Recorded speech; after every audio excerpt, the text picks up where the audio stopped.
Kinshasa na biso réalité ya banaki réalité ya banaki réalité ya banaki no Buyukite buguyoka kaka Kinshasa na biso kin eleki partout KNB Kinshasa na biso kin eleki partout Kinshasa eleki partout mikolo neza bino pardon Jima sala yolo karatakate ya on a bien yo Jima mukende umela KNB kin eleki partout rien à dire toi na terre envié parce que kin eleki partout et losako liboso ambongo mosanto azate Céline Don Kardasha isongolo bisous bye bana kin ke bana jako zape so kuta nango KNB Telema qui chasse l'équipe partout Jimmy Mukendi umela KNB ko zape te so kuta nango check ovandi. Abonnez-vous sur notre chaîne YouTube Kinshasa na biso.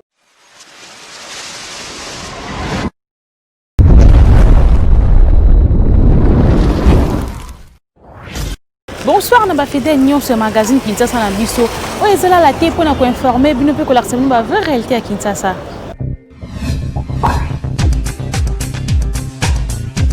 La journée na biso ya mokolo lelo pona ko bisa bino ke ba député ya FCC ba saisir cour constitutionnelle mokolo ya lelo mardi 20 octobre 2020 pona ko senga bango ba annuler cérémonie oyo ya prestation de serment ya ba nouveau juge oyo eza prévu mokolo ya lobi mercredi 21 octobre 2020. Les députés nationaux ya Front commun pour le Congo FCC na mokuse ba uti ko saisir mokolo ya lelo mardi 20 octobre 2020 cour constitutionnelle en interprétation, il y a l'article 97 P58, il y a constitution. En rapport, il y a ordonnance présidentielle portant nomination, il y a juge constitutionnel. L'issue basengi na haute cour à sursoir cérémonie où il y a prestation de serment, il y a nouveau juge où il y a nommé na mois de juillet na mokondi mboka Félix Antoine Tshisekedi Tshilombo. Annonce et Salemi Lelo na Didier Manara, président du groupe parlementaire et parti du peuple pour la reconstruction et la démocratie PPRD après dépôt ya requête na bango na plus grande instance judiciaire ya République démocratique du Congo. Plus ou moins 200 députés nationaux tozali awa toye officiellement ko saisir cour constitutionnelle en interprétation il y a ba disposition constitutionnelle notamment article 97 na 58 il y a constitution ndenge boyebi président de la République a outé kozwa un certain nombre ya ba ordonnance na secteur ya armée pe lisusu na administration civile pe militaire mais lisusu na domaine ya ba service ya portefeuille ya l'état. Na ba ordonnance mususu ezalaki penza na problème te kasi biso ba député tozali ko kanisa ke quelques ordonnances ezalaki notoirement violées ndenge Didier Manara alobaki. Voilà pourquoi toye na cour constitutionnelle pour na ko poser question na ba juge pour ba éclairer biso. Est-ce que article wana ezalaki réellement respecté ou bien ezalaki violé? Ba expliquer biso sens pe quintessence, il y a même conséquence, il y a application correcte, il y a disposition constitutionnelle. Mais en attendant suite oyo bakobongisi la biso par rapport à requête na biso to sengi na cour constitutionnelle à sursoir cérémonie à prestation de serment ya ba au juge oyo. Soki cérémonie à prestation ya ba juge ya cour constitutionnelle et ko salema ba députés nationaux ya plateforme politique cher na ancien président Joseph Kabila Kabange ba promettre que ba ko participer té et sengeli ko signaler que deux présidents ya deux chambres ya parlement bango pe ba boy ko organiser cérémonie ya ba nouveau juge oyo ya cour constitutionnelle Kinshasa et l'équipe partout. Kaka na politique pour ko bino que ministre d'État ya décentralisation et réforme institutionnelle Azaria Sourouberwa azalaki na parlement lobby pour ko répondre na ba question ya ba élu. Azaria Sourouberwa Maniwa, ministre d'État en charge de la décentralisation et de réforme institutionnelle, a s'expliqué qui mokolo ya lobby lundi 19 octobre 2020 devant ba député na sujet ya installation ya Gad Mukiza comme bourgmestre ya commune rurale ya Minembwe le 28 septembre leki. Ministre a s'expliqué à lobby que présence na ye na Minembwe ezalaki na cadre ya caravane de la paix oyo ezalaki initié na ngoyimuke na collègue na ye ya défense nationale. Abakisaki lisusu ke mission wana ezalaki autorisé na conseil des ministres.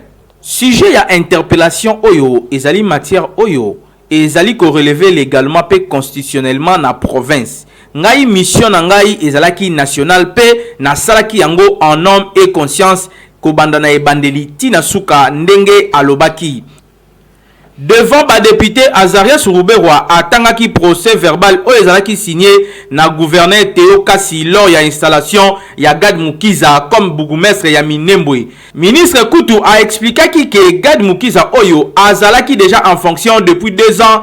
Ye Koutou peka kande asalaki briefing sécuritaire liboso la délégation oyo eutaki na Kinshasa.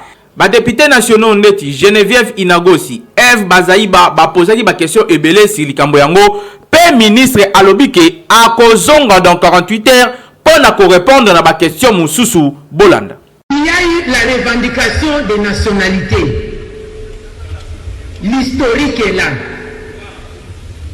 À telle enseigne que les débats ont continué à commencer bien avant, en 1971-1971, le gouvernement congolais en son temps, ces régimes-là étaient obligés de donner la nationalité collective. Et nous avons eu des répits. Mais parce qu'il y a des velléités de certaines personnes qui veulent en profiter, les revendications de la nationalité ont continué. Je vais vous épargner de toute la litanie. Nous sommes des parlementaires, nous sommes des politiques. Vous connaissez l'historique de notre pays. Après les revendications de la nationalité, maintenant nous avons les revendications des terres. Les compatriotes qui réclament des terres pour être à l'aise, pour se sentir appartenir à la République démocratique du Congo. Et le ministre d'État connaît la vérité parce qu'il est fils du coin. Comment est-ce qu'il pense apaiser une fois pour toutes, cette fois-ci, les inquiétudes de la République démocratique du Congo? Parce que nous pensions être apaisés après les travaux de Sun City. Nous nous rendons compte que nous avons reculé.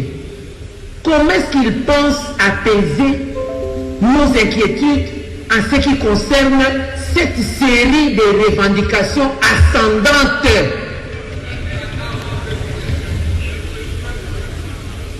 La nationalité, la terre et après.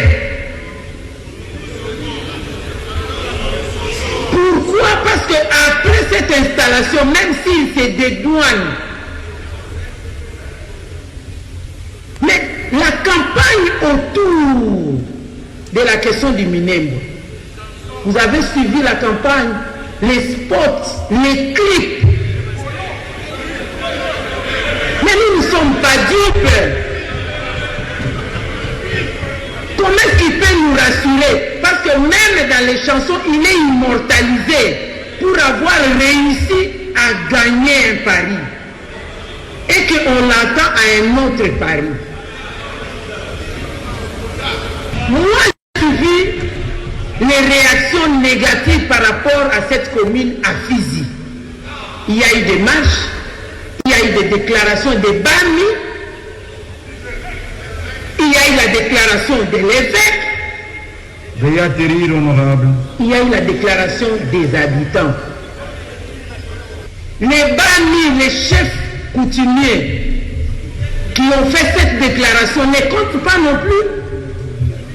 L'évêque qui a parlé ne compte pas non plus. Alors pour qui on est en train d'installer cette commune? Pour quelle population, je voudrais savoir. Après plénière, quelques députés peuvent baloba qui bouillent. C'est la démocratie qui est en train d'être exprimée. C'était important que le ministre vienne à l'Assemblée nationale pour donner des explications claires par rapport à l'interpellation qui a été faite par notre collègue. Nous avions tous vu la clameur publique qui a fait que aujourd'hui le ministre se retrouve ici pour s'expliquer. C'est parce que tout simplement les gens n'ont pas compris sur base de quoi il s'est retrouvé là-bas. Et petit à petit, je pense que nous sommes en train de comprendre qu'il y a aussi certaines choses qui se passent à l'est de la République, mais commanditées par des personnes qui sont ici. Et vous avez suivi certains députés qui demandent même au ministre d'État d'éviter, à partir de Kinshasa, de manipuler certaines choses pour des raisons peut-être de positionnement, pour permettre aux communautés de vivre dans la paix. Les Banyamulenge ont besoin de vivre en paix là où ils sont. Et donc il ne faudrait pas qu'il y ait à partir de Kinshasa certains politiciens Banyamulenge qui manipulent certaines choses au nom de leur tribu pour avoir certaines dividendes. Et donc je pense que les questions sont posées. Le ministre d'État va pouvoir répondre et il faudrait que nous puissions comprendre clairement qu'est-ce qui s'est passé, sur base de quelle mission exacte il s'est retrouvé là-bas, la coïncidence dont il a parlé. Dans presque tout, vous avez suivi, il n'y a que de coïncidences. Coïncidence de se retrouver à Minembwe dans une délégation conduite par le ministre de la Défense. Coïncidence qu'un gouverneur puisse à l'occasion demander qu'on puisse installer le bourgmestre. Donc bref, sur base de toutes ces coïncidences, je pense que c'est nécessaire qu'il puisse répondre et que les députés puissent comprendre exactement qu'est-ce qui s'est passé et qu'est-ce qui serait caché derrière cette installation. Que j'ai posé des questions très précises au ministre, mais il se peut que les réponses qu'il a données ne sont pas en train de satisfaire les députés. C'est pour cela que vous trouvez que dans les répliques qui sont données, les députés sont en train de démontrer point par point que tout ce qu'il a dit, c'est du mensonge, mensonge sur mensonge. Donc rendez-vous dans 48 heures ici quand le ministre Azaria Sourouberwa a répondre à la préoccupation moussousou oyo bakisiamaki na kati ya plénière oyo ba député ba posaki ye Kinshasa et l'équipe partout. Quelqu'un qui n'a pas réagi pour la interpellation du ministre Azaria Sourouberwa na plénière ya lobby lundi 19 octobre 2020. Vraiment, c'était un fait possible parce qu'il ne fallait donc que Akokaï la présenter dans le moment où il allait installer bourgmestre na kati ya Minembwe. Il pouvait être absent si réellement quelqu'un qui n'a cadre monsieur pour n'aller ko assister peut participer dans masolo wana. C'est pas du tout normal. Il ne pouvait pas être présent. Seulement quelqu'un qui n'a cadre ya makamusu. Pour la monnaie qu'il fasse à la front, parce que d'abord Minembwe ils allaient placer à Botabi soit déjà qu'ils donc ils allaient na kati ya famille wana. Mais il doit dire la vérité. C'est parce qu'il faut dire qu'il y a des vieux, il doit dire la vérité parce que vu que Batoba l'a fixé. D'abord, il n'est pas vraiment concerné parce qu'il a une prérogative à ministre de l'Intérieur. Il a une prérogative parce qu'il a le ministre de la décentralisation. Donc je ne sais pas s'il y a une confusion. Donc, n'habite pas qu'ils allaient vraiment qui a compétence pour qu'il n'a pas de solo. Mais ce qui est beaucoup de c'est la vérité. Mais net, l'idée n'a pas de démissionner. Pour la nini. Yo yebi ke kuna okendaki makambo ya pe. Bon, et quand on m'a dit que nous sala nini, OK nous bimisa commune kuna, ça sous ordre du chef de l'État. Et ça nous m'a bien la constitution. Pe ami balé na ba idée na ngana moni na ba député opposition la majorité bazala na bomoko. C'est pourquoi pour la nini. To ça to la naka ida ba zaïba. Pas bon bazo senga nationalité. Et ceux qui ba lobi ba sa nationalité ba ko Christé kala sou ba déclarer makama mabele. Ils sont mal mouté. Donc pour l'engagement il faut démissionner on a place ouana. Et ça le quoi on va créer des autres. Mais si on continue à boire kindiza mal mouté. Dans 48 en tout cas ako na maloba ouana et bela ko répondre en autant au défi. Ba député ce qu'on va tellement malamu malamu. Ako zanga maloba koloba mais net pour l'engagement balandela ka bazayi balobi. Ndé yango ko sala biso mitema malamu. Il faut pas qu'il y ait un ministre intérieur. Il y a un ministre intérieur à déplacer. Akumba yake. C'est que ça li kamuso aluka sala na kati wana. Balandeleka wana ko démissionner.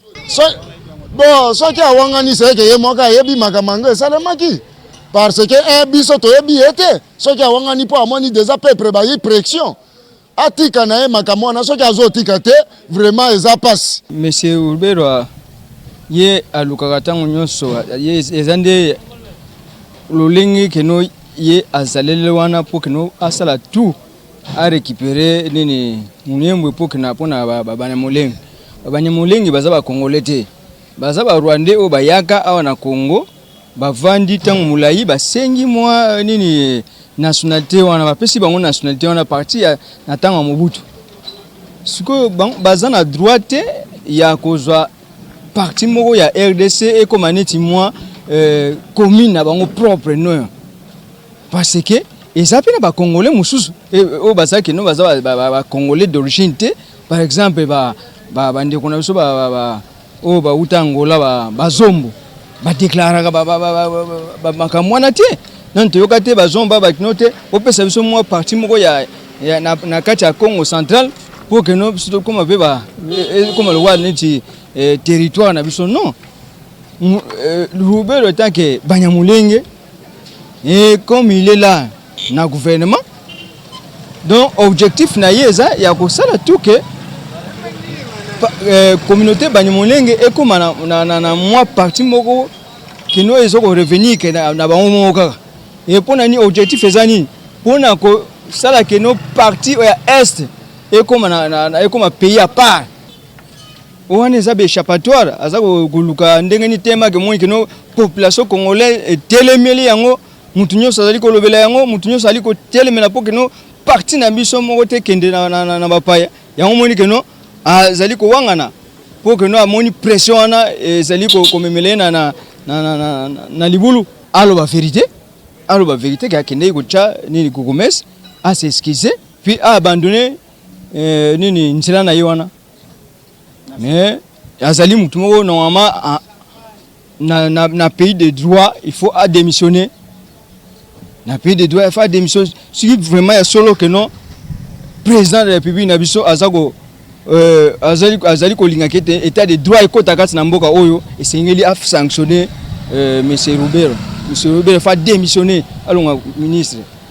Tokene na religion pour que ça bino que cardinal Fridolin Ambongo a eu ba décision en sika alobi ke ba enseignant nyonso o batangisaka na ba école catholique bango nyonso il faut pe ba koma ba chrétien catholique population va réagir reportage Hervé Zaka. Depuis quelques jours, Mibeko moko ezwamaki na nzela ya cardinal Fridolin Ambongo pona ba enseignant oyo batangisaka na ba école catholique alobi esengeli enseignant nyonso oyo asalaka musala ya kotangisa na école catholique azala chrétien catholique, c'est-à-dire auta na confession religieuse mususu te il faut azala catholique pour asala musala na ye na ba école catholique. Likambo oyo epesi pasi pe population congolaise ba sepeli na yango te pona nini bokabwani ya boye lelo ya zoloba ba enseignant balongwa o baza ba non catholique. Mais pourquoi pas à l'obi l'EVP au bazaba non catholique balongwa na école na bango. Ozomona o ezola kisake eza mutema mabe c'est la haine pirement et simple. Oyo ndeko cardinal Ambongo azanango. Vraiment tomona na biso ba cardinal mais mutema mabe na jalousie na haine ezana tata wana eza penda suka pe somo. Na alors na décision na ye pour ezala respecter et sengeli pe belève au bazan non catholique balongwa na l'école catholique non pas que à se limiter na enseignant atika tribalisme na yewana. Et d'ailleurs ce n'est pas lui qui paye les enseignants. Enseignants bazan à charge ya l'état, c'est l'état afutaka bango. Ambongo afutaka ta enseignant moko te atika biloko wana yete muto abanda poste wana. Et ce qui a continué, vraiment, tous regretté na ye. Na ezali ezamala muté pour tout monde que le que ça là ezande tribalisme. Tana na makambo leki d'abord na makambo yo pona ko pona mokonzi ya seni mokonzi ya seni abandi désordre akanisa ki déjà que batu na ende ko d'abord na tribalisme na ye to moni a écarté na mutu moko azalaki penza favori na seni que pour azali mutu ya école ya président de la République. Est-ce que muto yo président we assemblée ka ko lokola ke muto yo ke azali mutu ya membre ya président de la République alongola ke akoza na senité. Donc c'est là que tribalisme na ndenge ezali. Ndenge mona ki déjà ke bato bazaki liboso na ye ba Mosengo ba Cardinal Malula bazaki déjà ba avancement yebele na makambo ya mbo ya ba école yango siko tango na tango na ye amoni ke gratuité ekoti amoni ke moye paye pe a progresser azo pe mbongo to ko pe ba école ezate yango siko eloko wana ezo pesa ye motema mabe eloko ya mi ba ezali ke ye ndenge azali wana ye futa ba enseignant te siko ba enseignant wana tango zolo ba ke bazaka ba enseignant ya catholique ye muto azo futa bango ou bien l'état nde azo futa bango ba école wana za ba école ya l'état ou bien za ba école ya ye moko pour apesa mobeko wana soto sepena eloko wana te ezali ja motema mabe nde ezo sala ye ngai pona ngai Ambongo nazomona ye azali musala nzambe te azali opposant ya chef de l'état zomona pour ceux qui ont ça dans Nzambe ko pesa ba condition na te pour nous d'abord il y a futa ba enseignant te ba condition na ko na si le collège a un souci à te maté foyer lo aleka le collège maté foyer lo aleka te yango zo combattre chef de l'état na ba nini ba action ya gratuité ko tang sabana do azamu budo muyini na biso azo bundisa ne chef de l'état na ba action na ye. Oui, en tout cas ngai na makanisi na ngai décision wana naza nango penza d'accord te cardinal a eu décision moko ezo risqué et sa confusion en kati na population parce que ce qui n'atali bien cardinal lié était mutatonga bekol les alliés l'état congolais et l'état congolais a eu décision moko ya motindo wana te comment ce cardinal a kozwa décision ya bongo ce qui a lingia zwaka enseignant catholique enseignant na bekol catholique ce cardinal a créé bekol privé na ye.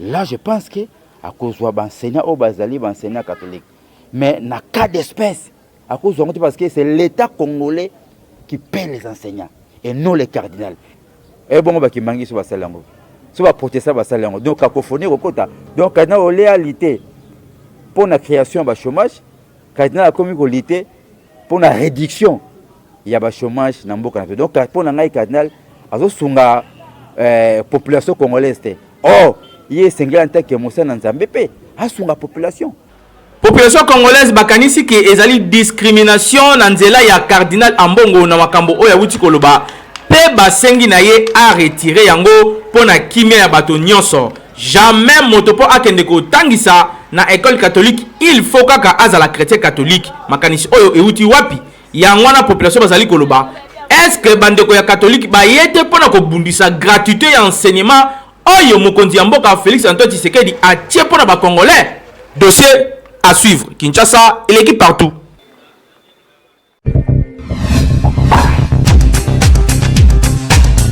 Betesco toujours na cadre ko sunga population amemeli bino ba produit ya sika kaye ya ope stylo Simba. Mingi pona ko sunga bana o déjà ba bandi kelasi.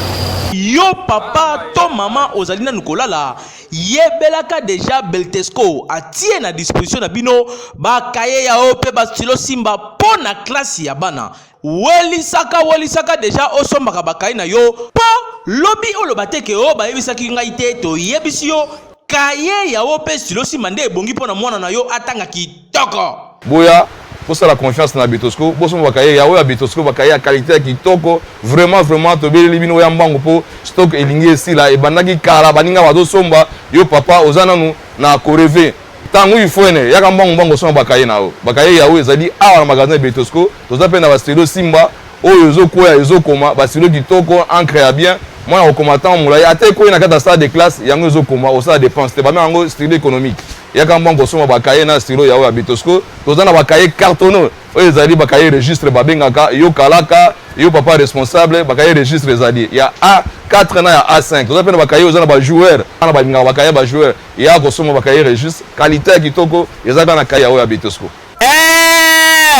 vraiment Beltesco mosungi ya mboka somba bakaye na ba stylo oyo partout na République démocratique du Congo mobimba pe na moins cher.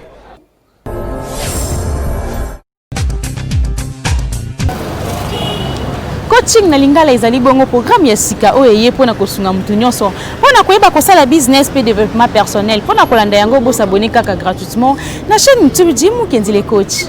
Basalaka business pona esengo mutu te basalaka business surtout ba mama pona esengo matavion te ona kendaka Chine te business ezana kendaka Chine te business ezana somba biloko moins cher na oteka likolo na o gagner bénéfice oyo zo gagner wana de business mais so depuis bana okende Chine o gagnera te donc c'est okenda no tourisme c'est pas ça le business le ko la mutu nyo senga ko ça profit ba astuce ba élément auto ramasser par-ci par-là to lobi to partager na bino pour na koyeba ko ça la profit à solo na ba business boza ko sala. Et sengeli na vie na o créer ba revenu passif. Ba revenu passif ezali ba mbongo ekotaka ata yo zati. Ata yo bouger te même mbongo zo okota. Entre autres na immobilier sur za banda ko na yo. Tu as des locataires. Tu n'as pas le choix. Yo fani na yo. Locataire aza obligé na fin du mois avec sa mbongo na compte. Donc ce sont des revenus passifs. Ce qu'on crée ba revenu passif on a yango ko soutenir ba business aux sala à un certain moment ce que moi défaut mbongo ya ba revenu passif on a négo aider de temps en temps pour soutenir business na aux sala pour que liboso parce que phénomène à recours parce que tout ça va prévoyanter pour okoya il faut vraiment aussi là de réserve na union or que réserve solo les revenus passifs c'est-à-dire mbongo koti sakasa sala musala mais entre temps que tous sala musala ozo matisa ba revenu na yo client oyo so zoa oza na facilité à maintenir parce que ayebi ba service na yo que oyo zo ko luka na kozwa donc quand tu fais un business il faut savoir ko garder relation mo songolo na ba client pour client kanisaka toujours yo tango aza na besoin et loko oyo a kozwa et pas ina yo c'est très important.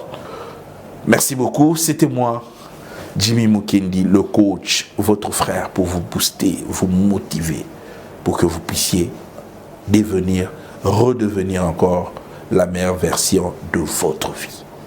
À très vite.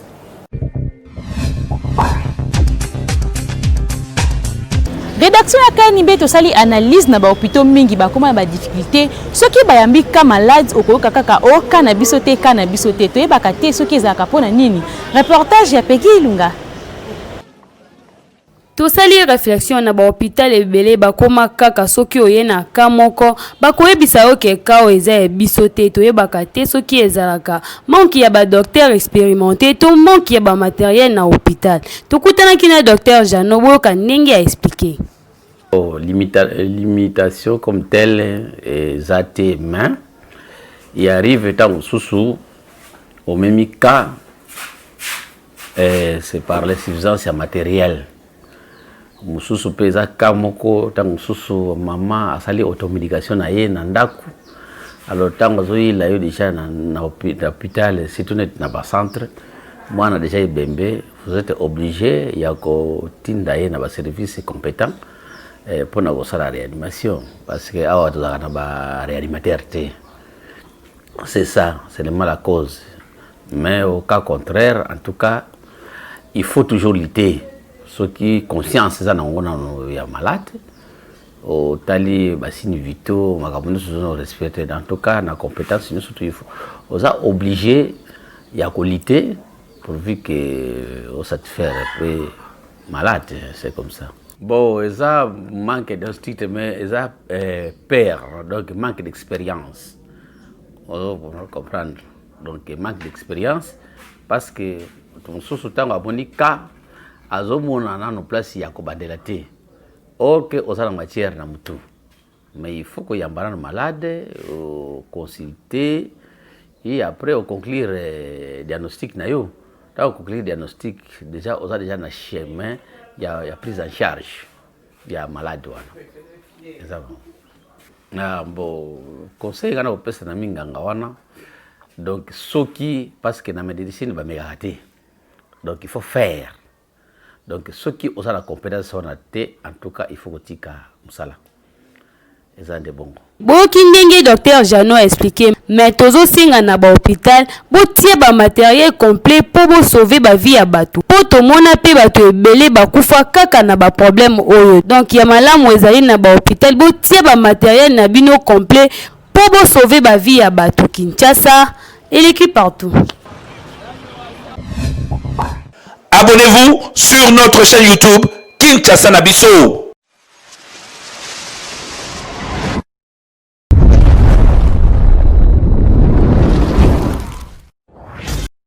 Merci mingi pour votre disposition qui tourne à bino ya kolanda magazine Kinshasa na biso kasi comme bongo na suka ceux qui vont se faire qui biso ya mokola lelo pour ça merci une équipe rédaction ba KNB Hervé Zaka double poumon asimba ki bongo caméra on attend si na réalisation pe na coordination ya Jimmy Kenzi kaka ndenge to saka bino botika ka toujours côté pe branché na chaîne YouTube Kinshasa na biso Kinshasa yo et l'équipe partout.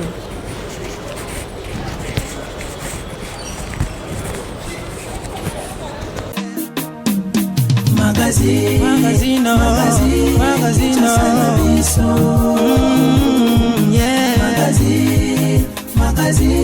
Kinshasa na biso. Réalité ya banaki, réalité ya banaki, réalité ya banaki no.